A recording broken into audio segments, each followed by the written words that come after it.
உன் அன்பில் உன் நினைப்பில் அத்தியாயம் 17. சென்னை வந்ததும் ட்ரெயினை விட்டு இறங்கிய ஆராதனா தன் பாட்டியை அழைத்து கொண்டு வெளியே வர தன் தந்தை தன்னை நோக்கி வருவதை கண்டாள். வாமா ஆரா, அம்மா டிராவல்ல உங்களுக்கு எந்த பிரச்சனை இல்ல.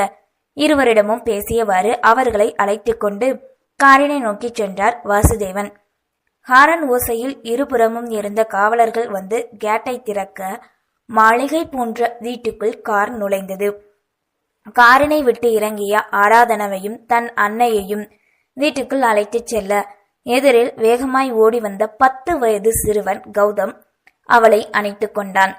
கௌதம் சாரதா வசந்தின் ஒரே செல்ல மகன். ஆராதனா அன்னையும் கௌதமின் அன்னையும் உடன் பிறந்தவர்கள்.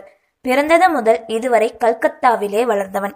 இப்போது அவன் தந்தை வேலைக்காக ஃபாரின் செல்ல தனியாக இருப்பதால் ஒரு வாரத்திற்கு முன் இங்கே தன் அன்னையுடன் வந்தான்.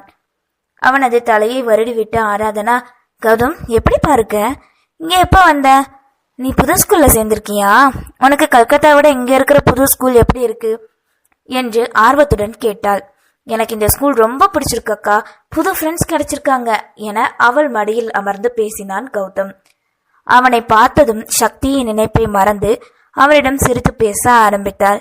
ஹாலில் அமர்ந்து தன் மகளை சிரிப்பதை கண்டதும் தான் வாசுதேவன் மனம் நிம்மதியடைய தன் வேலையை பார்க்க சென்றார். எப்படி இருக்கக்கா? வாசுப்பாதான் எங்களை இங்கே கூட்டிட்டு வந்தாங்க. நான் தான் சர்ப்ரைஸா இருக்கணும்னு உங்ககிட்ட சொல்லல. இனிமே நான் கூட தான் இருப்பேன். உன் தம்பியை பார்த்ததும் சுத்தி இருக்கிறவங்க கூட உன் கண்ணுக்கு தெரியாதே என்று அதுவரை மதுரம் பாட்டியிடம் பேசி கொண்டிருந்த கௌதமின் அன்னை சாரதா கேட்க, ஐயோ அப்படிலாம் இல்ல சித்தி, நல்லா இருக்கீங்களா? சித்தப்பா ஃபோன் பண்ணாங்களா என விசாரித்தாள்.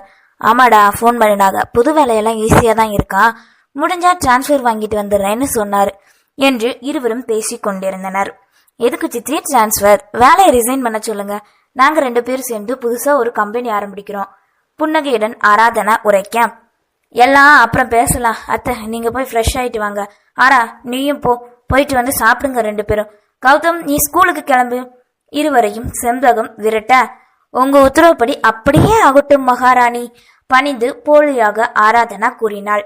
அக்கா இன்னைக்கு ஸ்கூல் வேண்டாம், நம்ம வெளியே போகலாம் ப்ளீஸ், அம்மா கிட்ட சொல்லு என்று அவள் காதுக்குள் ரகசியமாய் கௌதம் கூற, கௌதம் செல்லா இன்னைக்கு என் கூட தான் இருப்பான், நோ ஸ்கூல் என கூறியவாறு அவனை இறக்கிவிட, என் சொல்ல அக்கா ரொம்ப தேங்க்ஸ் கொஞ்சம் கொண்டு ஆராதனாவின் கன்னத்தில் முத்தமிட்டான். சரிம்மா, நீங்க சாப்பாடு எடுத்து வைங்க, வாங்க பாட்டி உங்க ரூம்ல விடுறேன் கூறியவாறு பாட்டியை அவர் அறையில் விட்டவன் தன் அறை நோக்கி சென்றாள். அவள் அறைக்கு செல்வதை கண்ட கௌதம் அக்கா என அழைத்து கொண்டே பின்னாடியே ஓடினான். மறுநாள் விடியல்.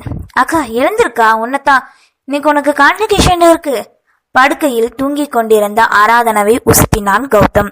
இரவு முழுவதும் சக்தியின் நினைப்பில் இருந்தவள் விடியும் வேளையில் கண்ணயர்ந்த சிறிது நேரத்திலே கௌதம் தன்னை எழுப்புவதை உணர்ந்து, பிளீஸ் கௌதம் கொஞ்ச நேரம்டா கூறியவாறே திரும்பி படுத்தாள் ஆராதனா. அக்கா உனக்கு போன் வந்திருக்கு என அவள் கூறி முடிக்கும் முன்னே ஒருவேளை சக்தியாக இருக்குமோ என நினைத்து வேகமாய் எழுந்தாள். யாரடா போன் பண்ணது? சொல்ல மாட்டேன், நீ போய் கிளம்பு கூறியவன் கைபேசியை அவன் சட்டை பையில் வைத்துக் கொண்டான். பிளீஸ் நீ என் செல்லல, யாருன்னு சொல்லுடா. தேன்மொழின்னு ஒரு அக்கா ஃபோன் பண்ணாங்க, என்கிட்ட ரொம்ப நல்லா பேசினாங்க. யாருக்கா அவங்க? அப்பா ஃப்ரெண்டோட ரிலேட்டிவ், என்னோட சின்ன வயசு ஃப்ரெண்டு. சரிக்கா நான் கீழே போறேன், சீக்கிரம் வா என கூறிய கௌதம் கீழே சென்றான். குளித்து முடித்து கீழே வந்தவள் டைனிங் டேபிள் சென்று அமர வேலையால் வந்து உணவு பரிமாற ஆரம்பித்தனர். அம்மா சித்தியெல்லாம் எங்க என வேலையாளிடம் கேட்டாள் ஆராதனா. அம்மாவும் பாட்டியும் கோயிலுக்கு போயிருக்காங்க அக்கா என கூறியவாறு வந்த கௌதம் அவள் அருகில் அமர்ந்தான். இந்தாக்கா போன் கொடுக்க மறந்துட்டேன் என்றவாறு அவள் கைபேசியை கொடுக்க அதை வாங்கியவள் அதில் வந்த காலையும் மெசேஜையும் சாப்பிட்டவாறே காண சக்தியின் நம்பரை பார்த்தவளின் கை அப்படியே நின்றது. அன்று தாத்தா பேசியதும் யாருக்கும் தெரியாமல் நம்பர் சேவ் செய்து வைத்தது ஞாபகம் வர சாப்பிடாமல் எழுந்தாள். என்னாச்சேக்கா, ஏன் சாப்பிடாம எழுந்திருக்க? போதும் நான் காலேஜ் போறேன், நீ அப்பா சித்தி எல்லாரும் வந்துருங்க என கூறியவள் காரினை நோக்கி சென்றாள். கல்லூரியில் ஆராதனா காரினை விட்டு இறங்கியதும் தோழிகள் அனைவரும் அவளை சூழ்ந்து கொள்ள ஒவ்வொருத்தையும் ஒவ்வொன்றாக அவளிடம் பேச ஆரம்பித்தனர். அவளும் பதிலுக்கு முகத்தில் சிறு புன்னகையும் அமைதியையும் பரிசாக கொடுத்தாள். விழா தொடங்குவதற்கு நேரம் இருப்பதால் அவர்கள் வழக்கமாக செல்லும் காலேஜ் பார்க்குக்கு சென்று அமர்ந்தனர். என்னாச்சு ஆராதனா, ஏன் ஒரு மாதிரியா இருக்க என்று அவள் தோழி ஹர்ஷிதா கேட்க, ஒன்னும் இல்ல, இந்த தடவை யார் காலேஜ் டாப்பர்னு யோசிச்சேன். பொய் சொல்லாத. சரி அதை விடு, நீ கொஞ்சம் பிரைட்டா இருக்கியே, என்ன விஷயம் என கண்ணடித்தவாறு தோழியிடம் ஆராதனா கேட்க, அத நான் சொல்றேன், அவ வேலைக்கு போறால அந்த இடத்துல ஒருத்தனை கரெக்ட் பண்ணிட்டா என அருகில் இருந்த மது கூறினாள். ஜாப்புக்கு போய் 1 மாசம் தானே ஆகுது, அதுக்குள்ள லவ்வா? பாவம் அந்த அண்ணன் உன்கிட்ட மாட்டிக்கிட்டு என்ன கஷ்டப்பட போகுதோ. ஆரா கூறிய மறுநொடி அவளை பார்த்து செல்லமாக முறைத்தாள் ஹர்ஷிதா. நீங்க எல்லாரும் என்ன பண்றீங்க, ஜாப் ட்ரை பண்றீங்களா? போன் பண்ண எடுக்கவே மாட்டேங்கிறீங்கடி என மற்ற தோழிகளிடம் கேட்க, நீண்ட நாள் கழித்து பார்த்ததால் அனைவரும் தங்களை பற்றி கூறிக்கொண்டனர். உனக்கு என்னப்பா, வேலைக்கு போக தேவையில்லை, உங்க அப்பா இந்த சிட்டியோட கிரேட் பிசினஸ்மேன் என்று ஜான்வி கூற அவளை முறைத்தாள் ஆராதனா. இவர்கள் பேசிக்கொண்டிருக்க அங்கே வந்த அவள் கிளாஸ்மேட் சத்யா, எனக்கு மேரேஜ் கண்டிப்பா நீங்க எல்லாரும் வரணும் என கூறிவிட்டு திருமண அழைப்பிதழை அனைவருக்கும் கொடுத்தார். அதன் பின் பட்டமளிப்பு விழா நடைபெற கோல்டு மெடலை தன் கழுத்தில் வாங்கிய ஆராதனா பெருமையாக கீழே அமர்ந்திருந்த தன் குடும்பத்தை கண்டாள். ஏனோ அவர்களுடன் சக்தியும் அமர்ந்திருந்து தன்னை கண்டால் எவ்வளவு நன்றாக இருக்கும் என எண்ணி கலங்கினாள். மேடையில் அவள் எதையோ யோசிப்பதை கீழே அமர்ந்திருந்த இருவர் நன்றாக கவனித்தனர். குட்டி போட்ட பூனையை போல் அங்கும் இங்கும் வீட்டையே சுற்றி சுற்றி வந்த தேன்மொழியை கண்ட பார்வதி சிரித்தவாறே, எதுக்குடி இப்படி நடந்துகிட்டு இருக்க கேட்க, முன்னாடி நான் வரும்போது சிவரஞ்சனி அக்கா இருந்தாங்க, இப்போ ஆரா இருந்தா, அவளும் போயிட்டா, எரிச்சலா இருக்கத்த இந்த வீட்டுக்குள்ள இருக்கிறதுக்கு. சக்தி கிட்ட சொல்லியிருக்கேன்டி, உன்னை கம்ப்யூட்டர் கிளாஸ்லாம் சேர்க்க சொல்லி. அவ டவுனுக்கு போயிட்டு வந்ததும் அவன் கூடவே வந்துரு, சரியா? அப்போ நான் எங்க வீட்டுக்கு போக கூடாது, இங்கேயே இருக்கணும், அப்படித்தானே அத்தை உனக்கு? ஏன்டி இப்ப என்ன குறைச்சலு? நீங்க நல்லா தானே இருக்க? நல்லா தான் இருக்கேன். ஏதாவது வேலை இருக்கா வெளிய? வீட்டுக்குள்ளே இருக்க போர் அடிக்கத்த. அப்ப இந்தா இதுல 10,000 ரூபாய் இருக்கு, இத போய் உங்க மாமா தோட்டத்துல இருப்பாரு, கொடுத்துட்டு வா. வேலையாளுக்கு சம்பளம் தரணுமா, இப்போ தான் போன் பண்ணி சொன்னாரு. கொடுங்கத்த, இதை முதலே சொல்ல வேண்டியதானே என்று முகத்தை சுளித்தவாறு அதை வாங்கி கொண்டு வெளியேறினாள் தேன்மொழி. தோட்டத்திற்கு சென்று பணத்தை தன் மாமாவிடம் கொடுத்துவிட்டு அவர்கள் கொடுத்த இளநியை வாங்கி கொடுத்தாள். சிறிது நேரம் அங்கே நடக்கும் அனைத்தையும் கவனிக்க அதுவும் போர் அடிக்க சிவநாதனிடம் சொல்லிக் கொண்டு கிளம்பினாள். என்னடி இப்படி ஆயி போச்சு?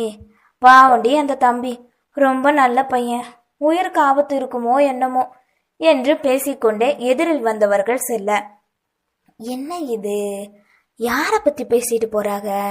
யார் உயிருக்கு ஆபத்து? நமக்கு தெரியாம அப்படி என்ன நடந்தது இந்த ஊர்ல என குழம்பிக் கொண்டே அவர்கள் தாண்டி செல்வதை பார்த்து நினைத்து கொண்டிருந்தாள் தேன்மொழி. தேன்மொழி, யோசிக்காத, அது உனக்கு செட்டே ஆகாது, டக்குன்னு யாருன்னு கேட்டுரு என்று அவளது உள்மனம் உரைக்க அவர்களின் முன் சென்று நின்றவள், என்னாச்சு பாட்டி, யாருக்கு ஆபத்து என கேட்டாள். அம்மாடி தேன்மொழி, உனக்கு தெரியாதா? உங்க ரஞ்சித் தம்பி இருக்குல்ல, அதுக்கு பாம்பு கடிச்சிச்சு, வீட்டுக்கு தூக்கிட்டு போயிருக்காங்க என்று அவர்கள் கூறி முடிக்கும் முன்னே தன் ஓட்டத்தை பிடித்தாள். உயிருக்கு எந்த ஆபத்தும் இல்லை தம்பி, மூலிகை வச்சு விஷத்தை எடுத்தாச்சு, பாம்பு கடிச்சதால கொஞ்சம் வலி இருக்கும், ஏதாவதுனா கூப்பிடுங்க தம்பி என கூறிய வைத்தியர் செல்ல எதிரில் வேகமாய் ஓடி வந்த தேன்மொழி வைத்தியரையும் பார்க்காது வீட்டில் யார் யார் இருக்கிறார்கள் என அறியாது மாடி நோக்கி ஏறியவள் மூச்சு வாங்க ரஞ்சித்தின் முன் சென்று நின்றாள். வைத்தியர் சென்று விட்டாரா என பார்ப்பதற்கு வெளியே வந்த ரஞ்சித் தேன்மொழி தன்னை நோக்கி ஓடி வருவதைக் கண்டு அப்படியே நின்றான். வேகமாக தன் முன் வந்து நின்றவளை புரியாமல் பார்க்க மறுநொடி அவனை அணைத்து கொண்டாள். தேன்மொழி தன்னை அணைத்தது மனதிற்குள் ஒருவித சில்லென்ற இதம் தன் உடல் முழுவதும் பரவ தன் வழி அனைத்தும் பறிபோனது போல் உணர்ந்தான் ரஞ்சித். அவள் தனக்காக ஓடி வந்ததில் மூச்சு வாங்குவது புரிய தேன்மொழியின் தலையை வருடியவாறு மெதுவாக அவள் காதில் தேனு என அழைக்க, ரஞ்சித் ப்ளீஸ் கொஞ்ச நேரம், நான் ரொம்ப பயந்துட்டேன் என கூறியவாறு அவன் நெஞ்சில் அழுத்தமாக சாய்ந்தவள் அவனை மேலும் இறுக அணைத்தாள். இவளுக்கு என்னாச்சு? இவளுக்கு யார் சொன்னா? இப்போ மாதிரியே எப்பவும் இவ என்னை அணைச்சிக்கிட்டே இருந்தா எவ்வளோ நிம்மதியா இருக்கும். மனதிற்குள் நினைத்தவன், நான் ஏன் இப்படி நினைக்கிறேன்? இவ எத்தனையோ தடவை என்ன ஹக் பண்ணியிருக்கா. அப்போ எல்லாம் எனக்கு ஒன்றும் தோணலையே, இப்போ மட்டும் என்ன ஆச்சு எனக்கு? நான் ஏன் இப்படி எதிர்பார்க்கிறேன் என குழம்பியவாறு நின்றான் ரஞ்சித்குமார்.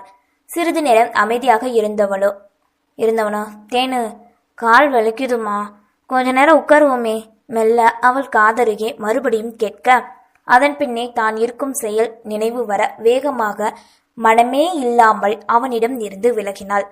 உங்களுக்கு ஒன்றும் இல்லையே, பாம்பு கடிச்சிச்சாமே, வலிக்குதா? தவிப்புடன் கூறியவாறு அவனை மேலிருந்து கீழ் வரை பார்வையால் அளந்தாள். தன் அன்னைக்கு பிறகு தனக்கு யாரும் இல்லை என இதுவரை நினைத்து கொண்டிருந்தவன் அவளது பதட்டத்தையும் அவள் தனக்காக துடிப்பதையும் கண்டவனின் மனம் நிம்மதியாக அவளை அணைத்தாற்போல் அழைத்து வந்து கட்டிலில் அமர வைத்தான். தேன்மொழியின் அருகில் அமர்ந்தவனோ, இங்க பார்த்தேன்னு, எனக்கு ஒன்றும் இல்லை, அம்மா கிட்ட இதை பத்தி சொல்லாத, அவங்க ரொம்ப பயப்படுவாங்க, சரியா? இப்ப கோயிலுக்கு போயிருக்காங்க. ஆமா, நீ ஏன் இந்த சின்ன விஷயத்துக்கு போய் இப்படி பயப்படுற? சின்ன விஷயமா? பாம்பு கடிச்சது, உயிருக்கு ஏதாவது ஆபத்துனா அதுக்கப்புறம் நான் என வேகமாக கூறியவள் திடீரென்று நிறுத்த, சொல்லுத்தேனு, அதுக்கப்புறம் நீ என்ன சொல்ல வந்த? ஆர்வமாக கேட்டான்.